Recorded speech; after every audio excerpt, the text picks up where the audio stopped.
Hi friends, ಇವತ್ತಿನ ಅಮ್ಮನ ಲೊಕ್ಕ ರೆಸಿಪಿಲಿ ನಾನು ನಿಮಗೆ ಫ್ರೂಟ್ ಸಲಾಡ್ ಯಾವ ಥರ ಮಾಡೋದು ಅಂತ ಹೇಳ್ಕೊಡ್ತಾ ಇದ್ದೀನಿ. ಫ್ರೆಂಡ್ಸ್, ನಿಜವಾಗ್ಲೂ ಈ ಒಂದು ಫ್ರೂಟ್ ಸಲಾಡ್ನ ನೀವು ಕೆಫೆಲಿ ಹಾಗೆ ರೆಸ್ಟೋರೆಂಟ್ಗಳಲ್ಲಿ, ಐಸ್ ಕ್ರೀಮ್ ಪಾರ್ಲರ್ಗಳಲ್ಲಿ ಅಥವಾ ಈ ಒಂದು ರೋಡ್ ಸೈಡಲ್ಲಿ ಈ ಥರ ಒಂದು ಸಲಾಡ್ಗಳನ್ನು ತಿಂದಿರ್ತೀರಾ. ಬಟ್ ಟ್ರಸ್ಟ್ ಮೀ, ಮನೇಲಿ ಯಾವತ್ತಾದರೂ ಈ ಥರ ಒಂದು ಫ್ರೂಟ್ ಸಲಾಡ್ನ ಮಾಡಿದ್ದೀರಾ? ಮಾಡಿಲ್ಲ ಅಂದರೆ ತಕ್ಷಣ ಈ ರೆಸಿಪಿ ನೋಡಿ, ಇಂಗ್ರೀಡಿಯೆಂಟ್ಸನ್ನು ರೆಡಿ ಮಾಡಿಕೊಂಡು ನಿಮ್ಮ ಮನೇಲಿ ಮಾಡಿ ಚಿಕ್ಕವರಿಂದ ದೊಡ್ಡವ್ರ ತನಕ ಎಲ್ರಿಗೂ ಈ ಒಂದು ಫ್ರೂಟ್ ಸಲಾಡ್ ಇಷ್ಟ ಆಗೇ ಆಗುತ್ತೆ ಅಂತ ಹೇಳ್ತಾ, ಈ ಒಂದು ಫ್ರೂಟ್ ಸಲಾಡ್ನ ಹೇಗೆ ಮಾಡಿದೆ, ಇದಕ್ಕೆ ಏನೆಲ್ಲ ಇಂಗ್ರೀಡಿಯೆಂಟ್ಸ್ನ ಯೂಸ್ ಮಾಡಿದ್ದೀವಿ, ಹಾಗೆ ಜಾಸ್ತಿ ಇಂಗ್ರೀಡಿಯೆಂಟ್ಸ್ ಕೂಡ ಏನಿಲ್ಲ. ಸೊ ಈ ಒಂದು ರೆಸಿಪಿನ ಅಂದರೆ ಈ ಒಂದು ಫ್ರೂಟ್ ಸಲಾಡ್ನ ಯಾವ ಥರ ಮಾಡಿದೆ ಇವತ್ತಿನ ವಿಡಿಯೋದಲ್ಲಿ ನಾನು ನಿಮಗೆ ತಿಳಿಸ್ಕೊಡ್ತಾ ಇದ್ದೀನಿ. ಸೊ ವಿಡಿಯೋ ಸ್ಟಾರ್ಟ್ ಮಾಡೋಣ ಬನ್ನಿ.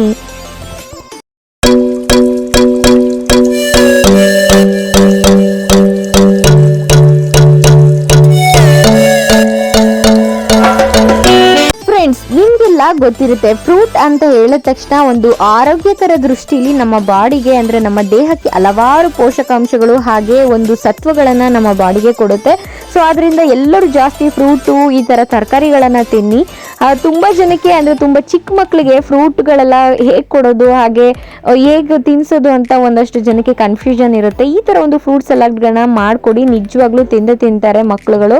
ಹಾಗೆ ನಾನಿಲ್ಲಿ ಲೆಸನ್ ನಂಬರ್ 1 ಒಂದು ಗ್ಯಾಸ್ ಸ್ಟವ್ನ ಆನ್ ಮಾಡಿ ಅದರ ಮೇಲೆ ಒಂದು ಪಾತ್ರೆ ಇಟ್ಟು ಇದಕ್ಕೆ ನಾನಿಲ್ಲಿ ಹಸಿ ಹಾಲನ್ನು ಹಾಕ್ತಿದ್ದೀನಿ. ಇದಕ್ಕೆ ಯಾವುದೇ ಥರದ ನೀರಂಶಗಳನ್ನು ಹಾಕಿಲ್ಲ, ಅಂದರೆ ನೀರು ವಾಟರ್ ಕಂಟೆಂಟ್ನ ಇದಕ್ಕೆ ನಾನು ಆ್ಯಡ್ ಮಾಡಿಲ್ಲ. ಅದಾದಮೇಲೆ ಸಕ್ಕರೆಗೆ ನಾನಿಲ್ಲಿ ಒಂದು 4 ದೊಡ್ಡ ಟೇಬಲ್ ಸ್ಪೂನಷ್ಟು ಸಕ್ಕರೆಯನ್ನು ಹಾಕಿ ಕುದಿಯೋಕ್ಕೆ ಬಿಡ್ತಾ ಇದ್ದೀನಿ. ಅದಾದಮೇಲೆ ಒಂದು ಬೌಲ್ ತೊಗೊಂಡು ಅದಕ್ಕೆ ಕಸ್ಟರ್ಡ್ ಪೌಡರ್, ಅಂದರೆ ನಿಮ್ಮ ಅಂಗಡಿಗಳಲ್ಲಿ, ದಿನಸಿ ಅಂಗಡಿಗಳಲ್ಲಿ, ಅಕ್ಕಪಕ್ಕ ಅಂಗಡಿಗಳಲ್ಲಿ ಕೇಳಿ, ರೇಷನ್ ಅಂಗಡಿಗಳಲ್ಲಿ, ಮಾಲ್ಗಳಲ್ಲಿ ಸಿಗುತ್ತೆ. ಕಸ್ಟರ್ಡ್ ಪೌಡರನ್ನು ಈ ಥರ ಒಂದು 2 ಟೇಬಲ್ ಸ್ಪೂನಷ್ಟು ಕಸ್ಟರ್ಡನ್ನು ತಗೊಂಡು ಅದಕ್ಕೆ ಒಂದು ನೀರನ್ನು, ಅಂದರೆ ಒಂದು 2 ಟೇಬಲ್ ಸ್ಪೂನಷ್ಟು ಕಸ್ಟರ್ಡ್ ತೊಗೊಂಡ್ರೆ ಒಂದು 4ರಿಂದ 5 ಟೇಬಲ್ ಸ್ಪೂನಷ್ಟು ನೀರನ್ನು ಹಾಕಿ, ಇಲ್ಲ ಜಾಸ್ತಿನೂ ಕೂಡ ನೀವು ಹಾಕೋಬೋದು. ಈ ಥರ ಗಂಟು ಇರಬಾರ್ದು. ಸೊ ಗಂಟು ಇಲ್ದಲೇ ಇದನ್ನು ನೀಟಾಗಿ ಕಲಿಸ್ಕೊಳ್ಳಿ. ಅದಾದಮೇಲೆ ಈಗ ಹಾಲು ಕುದೀತಾ ಇದೆ ಅಲ್ವಾ, ಕುದೀತಾ ಇರೋ ಹಾಲಿಗೆ ಇದನ್ನು ಹಾಕಿ ಚೆನ್ನಾಗಿ ಮಿಕ್ಸ್ ಮಾಡಿ ಇದನ್ನು 2-3 ಕುದಿ ಬರೋ ತನಕ ಚೆನ್ನಾಗಿ ಕುದಿಸ್ಬೇಕು. ಅಂದರೆ ನಿಮಗೆ ನೋಡ್ತಾ ಇರ್ಬೋದು ಕಲರ್ ಕೂಡ ಚೇಂಜ್ ಆಗ್ತಾ ಇದೆ. ಸೊ ಅದಾದಮೇಲೆ ಇದು ನಿಮಗೆ ಗಟ್ಟಿ ಆಗುತ್ತೆ. ಇದು ನಿಮಗೆ ನೀರು ಅಂದರೆ ಒಂದು ತೆಳ್ಳಗೆ ಕಾಣಿಸ್ತಾ ಇದೆ ಅಲ್ವಾ, ಇದು ಸ್ವಲ್ಪ ಗಟ್ಟಿ ಆಗುತ್ತೆ. ಆರಿದ ಮೇಲೆ ಇದು ಗಟ್ಟಿ ಆಗುತ್ತೆ. ಸೊ ನಾನಿಲ್ಲಿ ಒಂದು 3 ಕುದಿ ಬರೋಗೋಷ್ಟು ನಾನು ಇದನ್ನು ಬೇಯಿಸ್ಕೊತಾ ಇದ್ದೀನಿ. ಅಂದರೆ ಒಂದು 10 ಮಿನಿಟ್ಸ್ ಇದನ್ನು ಮೀಡಿಯಮ್ ಫ್ಲೇಮಲ್ಲಿ ಕುಕ್ ಮಾಡ್ಕೊಳ್ಳೋಣ. ಸೊ ಕುಕ್ ಮಾಡಾದಮೇಲೆ ಫ್ರೆಂಡ್ಸ್, ಇದನ್ನು ನೀವು ಓವರ್ ನೈಟ್ ಫ್ರಿಜ್ಜಲ್ಲಿಟ್ಟು, ಅಂದರೆ ನೈಟ್ ಎಲ್ಲ ಫ್ರಿಜ್ಜಲ್ಲಿಟ್ಟು ಬೆಳಗ್ಗೆ ಸರ್ವ್ ಮಾಡಿದ್ರೆ, ಅಥವಾ ಇದನ್ನು ಒಂದು 2ರಿಂದ 3 ಗಂಟೆಗಳ ಕಾಲ ಫ್ರಿಜ್ಜಲ್ಲಿ ಇಟ್ಬಿಟ್ಟು ಫ್ರೂಟ್ ಸಲಾಡನ್ನು ಮಾಡಿದ್ರೆ ರುಚಿ ಅಂತೂ ತುಂಬಾ ಚೆನ್ನಾಗಿರುತ್ತೆ. ಸೊ ಇದೀಗ ಆಗಿದೆ. ಸೊ ಯಾರಿಗೆಲ್ಲ ಗೊತ್ತಾಗಿಲ್ಲೋ ನೀಟಾಗಿ ಅದನ್ನು ಒಂದ್ಸಲ ನೋಡ್ಕೊಳ್ಳಿ, ಅಂದರೆ ಈ ವಿಡಿಯೋನ ನೀಟಾಗಿ ಅಬ್ಸರ್ವ್ ಮಾಡಿದ್ರೆ ನಿಮಗೆ ಗೊತ್ತಾಗುತ್ತೆ. ಸೊ 3 ಕುದಿ ಬಂದ ತಕ್ಷಣ ನಾನು ಗ್ಯಾಸ್ ಫ್ಲೇಮ್ನ ಆಫ್ ಮಾಡಿ ಇದನ್ನು ನಾನು ಕೆಳಗಡೆ ಇಳಿಸ್ಕೊತಾ ಇದ್ದೀನಿ. ಸೊ ಇದನ್ನು ನಾನಿಲ್ಲಿ ಫ್ರೆಂಡ್ಸ್ ಒಂದು 2 ಗಂಟೆಗಳ ಕಾಲ ನಾನು ಇದನ್ನು ಫ್ರಿಜ್ಜಲ್ಲಿ ಸ್ಟೋರ್ ಮಾಡಿ ಇದು ತಣ್ಣಗಾಗಬೇಕು. ಕಂಪ್ಲೀಟಾಗಿ ತಣ್ಣಗಾದ್ಮೇಲೆ ನಾನು ಇದನ್ನು ಸರ್ವ್ ಮಾಡ್ತಾ ಇದ್ದೀನಿ. ಸೊ ಥಿಕ್ನೆಸ್ಸು ನಿಮಗೆ ಗೊತ್ತಾಗ್ತಾ ಇದೆ. ಫಸ್ಟು ಸ್ಟಾರ್ಟಿಂಗು ಇದಕ್ಕಿಂತ ಸ್ವಲ್ಪ ಥಿಕ್ನೆಸ್ ಕಮ್ಮಿ ಇತ್ತು. ಇದೀಗ ಆದಮೇಲೆ ಅಂದರೆ ತಣ್ಣಗಾದ್ಮೇಲೆ ಅದು ಥಿಕ್ಕಾಗಿದೆ. ಸೊ ಅದಾದಮೇಲೆ ಒಂದು ದೊಡ್ಡ ಬೌಲನ್ನು ತೊಗೊಂಡು ನಾನು ಇದಕ್ಕೆ ಸಣ್ಣದಾಗಿ ಹೆಚ್ಚಿರುವಂತಹ ಆ್ಯಪಲ್, ಅಂದರೆ ಸೇಬು, ಹಾಗೆ ದ್ರಾಕ್ಷಿ, ಹಾಗೆ ಬಾಳೆಹಣ್ಣು, ಪರಂಗಿ ಹಣ್ಣು, ಇದಕ್ಕೆ ನೀವು ಪೈನಾಪಲ್ಲು, ಹಾಗೆ ಮೂಸಂಬಿ ಹಣ್ಣು, ಈ ಒಂದು ಕಿತ್ತಳೆ ಹಣ್ಣನ್ನು ಹಾಕಬೇಡಿ. ಯಾವುದೇ ಥರದ ಹಾಲು ಅಂಶ ಇರುವಂತಹ ಒಂದು ಇದಕ್ಕೆ ಕಿತ್ತಳೆ ಹಣ್ಣನ್ನು ಯೂಸ್ ಮಾಡಬಾರ್ದು. ಅದು ಯಾಕಂದರೆ ವಿಷಕ್ಕೆ ಸಮಾನ ಆಗುತ್ತಂತೆ. ಸೊ ಇದು ಒಂದು ಸೈಂಟಿಸ್ಟ್ಗಳ ಪ್ರಕಾರ ಹಾಲಿಗೆ ಯಾವುದೇ ಥರದ ಹುಳಿ ಅಂಶ ಅಂದರೆ ಕಿತ್ತಳೆ ಹಣ್ಣನ್ನು ಹಾಕಬೇಡಿ.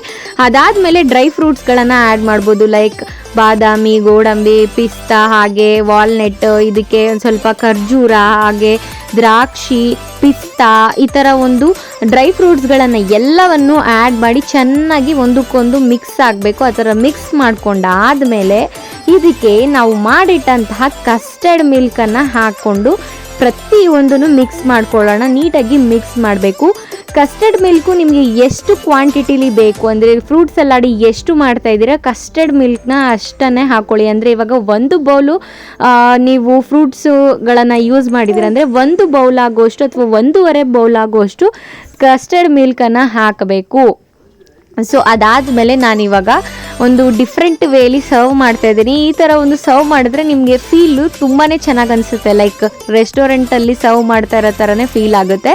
ಸೊ ಈ ಥರ ಒಂದು ದೊಡ್ಡ ಗ್ಲಾಸನ್ನು ತಗೊಂಡು ನಾನು ಇದಕ್ಕೆ ಫಸ್ಟು ಫ್ರೂಟ್ ಸಲಾಡನ್ನೆಲ್ಲ ಹಾಕಿ ನೀಟಾಗಿ ಪ್ಲೇಸ್ಮೆಂಟ್ ಮಾಡ್ತಿದ್ದೀನಿ. ಫ್ರೆಂಡ್ಸ್, ಈ ಥರ ಒಂದು ಮಾಡಿಕೊಡೋದ್ರಿಂದ ನಿಮ್ಮ ಮಕ್ಕಳಿಗೆ ಕೆಫೆಯಲ್ಲಿ ತಿಂತಾ ಇದ್ದೀವಿ ಅನ್ನೋ ಥರ ಫೀಲ್ ಆಗುತ್ತೆ. ಸೊ ನೀಟಾಗಿ ತಿಂತಾರೆ ಕೂಡ. ನಿಮಗೂ ಅಷ್ಟೇ ಈ ಥರ ಒಂದು ಫ್ರೂಟ್ ಸಲಾಡ್ನೆಲ್ಲ ಪ್ಲೇಸ್ ಮಾಡಿ ಸರ್ವ್ನ ನೀವು ನೀಟಾಗಿ ಮಾಡ್ತು ಅಂದರೆ ಟ್ರಸ್ಟ್ ಮೀ ಯಾವುದೇ ಥರದ ಅಡುಗೆಗಳು ಕೂಡ ಬೇಗ ಖಾಲಿ ಆಗುತ್ತೆ. ಸೊ ಈ ಒಂದು ವಿಧಾನ ಕೂಡ ತುಂಬಾ ಇಂಪಾರ್ಟೆಂಟು, ಸರ್ವಿಂಗ್ ವಿಧಾನ ಕೂಡ ಇಂಪಾರ್ಟೆಂಟು. ಅದಾದಮೇಲೆ ನಾನಿಲ್ಲಿ ವೆನಿಲಾ ಫ್ಲೇವರ್ ಐಸ್ ಕ್ರೀಮನ್ನು ಹಾಕ್ತಾ ಇದ್ದೀನಿ. ನಿಮ್ಮ ಫೇವ್ರೆಟ್ ಐಸ್ ಕ್ರೀಮ್ ಯಾವುದೇ ಕೂಡ ಐಸ್ ಕ್ರೀಮ್ ಇರ್ಬೋದು, ಬಟರ್ ಸ್ಕಾಚ್ ಈ ಥರ, ಬ್ಲ್ಯಾಕ್ ಕರೆಂಟ್ ಈ ಥರ ಯಾವುದೇ ಫ್ಲೇವರ್ ಐಸ್ ಕ್ರೀಮ್ ಜೊತೆ ಇದನ್ನು ತಿಂತಾ ಇದ್ದರೆ ಆ ಮಜನೇ ಬೇರೆ. ಅದ್ರ ಮೇಲೆ ಗಾರ್ನಿಷ್ಗೆ ನಾನಿಲ್ಲಿ ಸ್ವಲ್ಪ ಡ್ರೈ ಫ್ರೂಟ್ಸ್ಗಳನ್ನು ಇಡ್ತಾ ಇದ್ದೀನಿ, ಲೈಕ್ ಬಾದಾಮಿ, ಹಾಗೆ ಗೋಡಂಬಿ, ಡೇಟ್ಸ್ ಅಂದರೆ ಖರ್ಜೂರ, ಪಿಸ್ತಾ ಈ ಥರನ ಇಡ್ತಾ ಇದ್ದೀನಿ.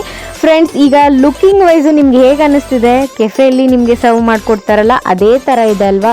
ಸೊ ಈ ಥರ ಒಂದು ಫ್ರೂಟ್ ಸಲಾಡನ್ನು ನೀವು ನಿಮ್ಮ ಮಕ್ಕಳಿಗೆ ಅಥವಾ ಏಜ್ ಆಗಿರೋರು ಪ್ರತಿಯೊಬ್ಬರಿಗೂ ಮಾಡಿಕೊಟ್ರೆ, ಏಜ್ ಆಗಿರೋರಿಗೆ ಹಲ್ಲೆಲ್ಲ ಉದುರೋಗಿರುತ್ತೆ, ಸೊ ಅಂಥವ್ರು ಫ್ರೂಟ್ಸ್ ಎಲ್ಲ ಜಾಸ್ತಿ ತಿನ್ನೋಕ್ಕಾಗಲ್ಲ. ಈ ಥರ ಒಂದು ಸಲಾಡ್ನ ಮಾಡಿಕೊಡೋದ್ರಿಂದ ನಿಜವಾಗ್ಲೂ ಅವರು ಎಷ್ಟು ಖುಷಿ ಪಟ್ಕೊಂಡು ತಿಂತಾರೆ ಅಂದರೆ ಅದನ್ನು ಹೇಳೋಕ್ಕಾಗಲ್ಲ. ಚಿಕ್ಕ ಮಕ್ಳಿಗೂ ಅಷ್ಟೇ ತುಂಬಾ ಚೆನ್ನಾಗಿ ಅನಿಸುತ್ತೆ, ತುಂಬ ಚೆನ್ನಾಗಿ ಇದನ್ನು ತಿಂತಾರೆ. ಸೊ ಆದಷ್ಟು ಫ್ರೂಟ್ಸ್ಗಳು ಹಾಗೆ ವೆಜಿಟೇಬಲ್ಸ್ಗಳನ್ನ ಜಾಸ್ತಿ ಕೊಡಿ ಮಕ್ಕಳಿಗೆ. ಹಾಗೆ ಅವರು ಹೆಲ್ತಿ ಆಗಿರೋದು ಕೂಡ ತುಂಬಾ ಇಂಪಾರ್ಟೆಂಟ್ ಅಲ್ವಾ? ಸೊ ಇದನ್ನು ನೀವು ಕೂಡ ತಿನ್ನಿ, ನಿಮ್ಮ ಮನೆ ಮಂದಿಯವರಿಗೆಲ್ಲ ಮಾಡಿಕೊಡಿ ಅಂತ ಹೇಳ್ತಾ, ಈ ವಿಡಿಯೋ ನಿಮಗೆ ಇಷ್ಟ ಆದರೆ ಲೈಕ್ ಮಾಡಿ, ಶೇರ್ ಮಾಡಿ, ಕಮೆಂಟ್ ಮಾಡಿ. ಹಾಗೆ ನಮ್ಮ ಎಲ್ಲ ವಿಡಿಯೋಸ್ಗೂ ಕಮೆಂಟ್ಗಳನ್ನು ಮಾಡಿ ಪ್ರೋತ್ಸಾಹ ಕೊಡಿ. ನಾನು ನನ್ನ ಮುಂದಿನ ವಿಡಿಯೋ ಜೊತೆ ನಿಮಗೆ ಸಿಗ್ತೀನಿ. ಅಲ್ಲಿ ತನಕ ಟೇಕ್ ಕೇರ್.